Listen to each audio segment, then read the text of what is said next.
Bueno, muy bien. Antes de cambiar de tema, vamos a dar una vueltita, ¿les parece? Sobre lo que conversábamos en el bloque anterior. La pregunta que le hacías al presidente del INAU, Pablo Abdala, su respuesta, porque ese, de alguna manera, es un poco la clave de lo que fue más polémico, ¿no? ¿Qué pensás, David?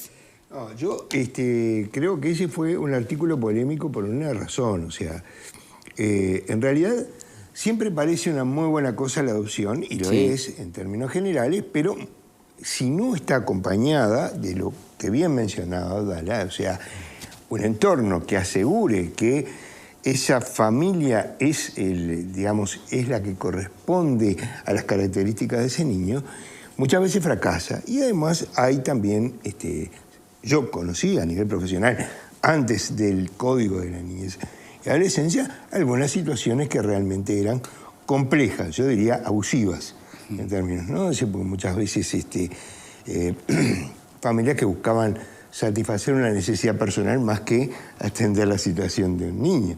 Y yo diría que el problema es que lo que se requería antes, que era la intervención preceptiva del INAU, ¿no? Ahora no se requiere, y entonces, ojo, esto no quiere decir que la justicia funcione mal. Si la justicia funciona bien, está todo bien, y conversábamos recién con Rubianes de que, bueno, menos mal que son pocos los casos que se resuelven por ese lado, digamos. Sí, pero igualmente el juez está en la básica. El juez Siempre siempre tiene que estar. Lo que pasa es que yo creo que no hay nadie más capacitado que el INAU para hacer el seguimiento y saber. Claro, entonces, al quitarle ese requisito, digamos, y que el juez puede resolver por otros lados, siempre se abre una puerta que no quiere decir que siempre esté, digamos, cuando las cosas funcionan bien, funcionan bien.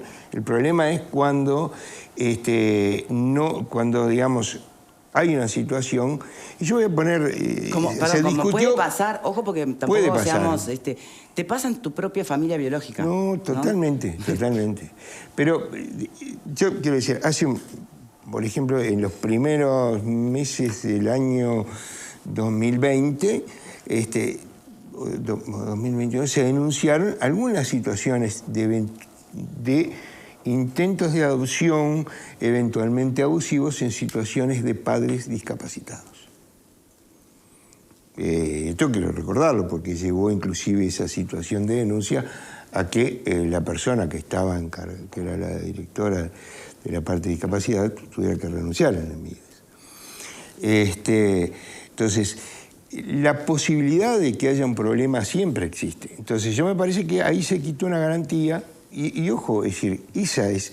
Porque el tema de que se haya cortado, eso me parece muy bien, creo. Y eso no fue además objeto de impugnación tampoco. No. El tema de que se haya cortado los plazos, que se le pusiera un plazo, más allá de que, como bien decía... Hay flexibilidad, Abdala, hay flexibilidad.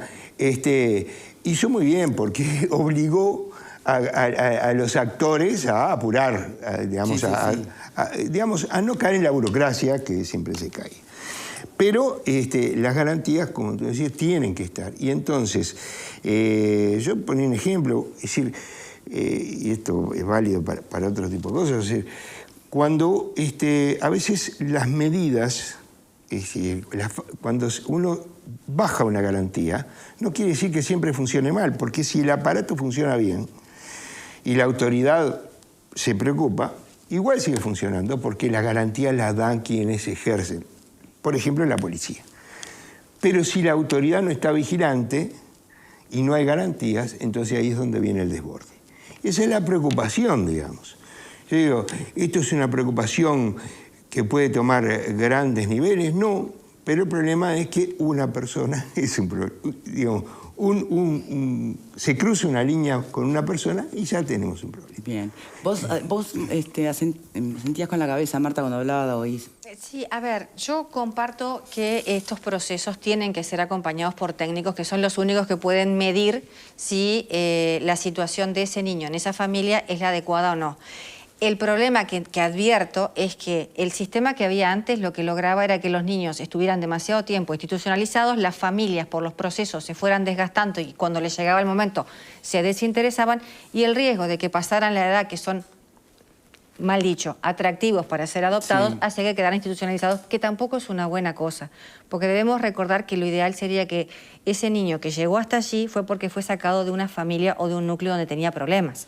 O sea, entró por una internación de amparo. Entonces, que encima de que fue sacado de su familia por un tema de vulnerabilidad, quede institucionalizado in eternum, no es una buena cosa. Pero sí entiendo que, y creo confiar en que la justicia se apoya en intervenciones técnicas para, de alguna forma, tener la certeza de que el niño está siendo respetado en sus derechos y no entra a esa familia como para llenar huecos emocionales de los padres o otra cosa. Por lo que dice Abdala, creo que nos podemos quedar medianamente tranquilos que esto está funcionando bien. Es simplemente estar alertas y acompañar estos procesos para que los niños, que en realidad... Pero además viste que para llegar a la adopción plena hay un tiempo y es ahí donde además es fundamental el... No, aparte se le nombra un abogado defensor que de alguna forma acompaña y recaba la voluntad del niño y demás.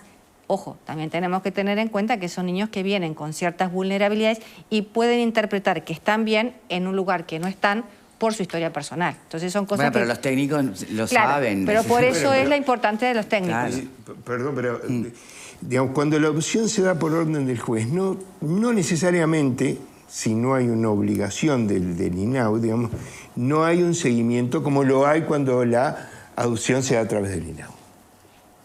¿Eh? Es decir, puede haberlo o no, pero cuando la adopción se hace a través del INAU, lo hay.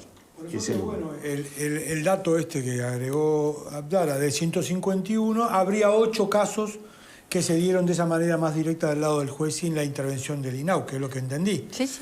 Cosa que la vez pasada eran 125, de los cuales una veintena habían extendido esta vía. Claro. Si nosotros aumentamos, si se va dando un aumento del número, si la tendencia con una disminución, claro. eso quiere decir que está funcionando y eso es correcto.